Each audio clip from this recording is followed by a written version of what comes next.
আসসালামু আলাইকুম।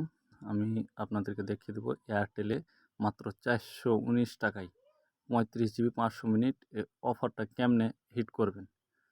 তো অফারটা হিট করার জন্য প্রথমে যখন আপনাকে কাস্টমার নাম্বার দিবে, তখন আপনি যাদের রেড কিউব আছে তারা রেড কিউব থেকে চেক করবেন। যাদের রেড কিউব নাই তারা রবি আলফা থেকে চেক করবেন। যেহেতু আমার রেড কিউব আছে, আমি রেড কিউবের মধ্যে চলে গেলাম।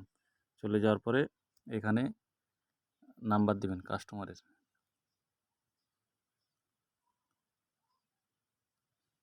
৪৯৯ দিয়ে সার্চ করবেন। এখানে সার্চ করার পরে আপনারা কম্বোতে চলে যাবেন। এখানে দেখতে পাচ্ছেন ৪৯৯ টাকায় ৩৫ জিবি ৫০০ মিনিট, ৪০ টাকা কমিশন। তাহলে আমরা একটু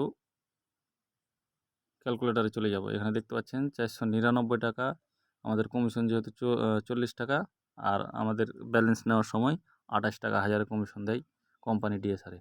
তাহলে আমাদের এখান থেকে কেনা পড়ছে ৪৪৬ টাকা। সেহেতু আমি বলেছি ৪১৯ টাকায় কিনতে পারবেন। তো এটা কিভাবে কিনবো? তো এটা কেনার জন্য চলে যাবেন আমাদের সরাসরি, যাদের নগদ আছে নগদে চলে যাবেন। নগদে যাওয়ার পরে এখানে কাস্টমারের নাম্বার দিবেন। নাম্বার দেওয়ার পরে আমি একটা কাস্টমারের নাম্বার দিয়ে দিলাম। এখান থেকে চলে যাবেন সরাসরি বান্ডেলে যাওয়ার পরে উপরে দেখতে পাচ্ছেন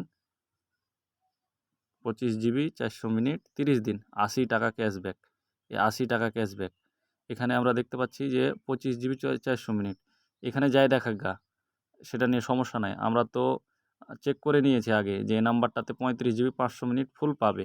এখন এখান থেকে আমাদের কাজ হলো এর উপরে চাপ দিয়ে এখানে পিন দিবেন। পিন দিয়ে পরবর্তীতে ট্যাপ করে দিবেন। ট্যাপ করে দিলে আপনার 80 টাকা ক্যাশব্যাক চলে আসবে। তাহলে এই প্যাকেজটা আমাদের কেনা কত পড়ছে? 499 মাইনাস 80, এই দেখেন 419 টাকায়। আশা করি আপনারা বুঝতে পেরেছেন।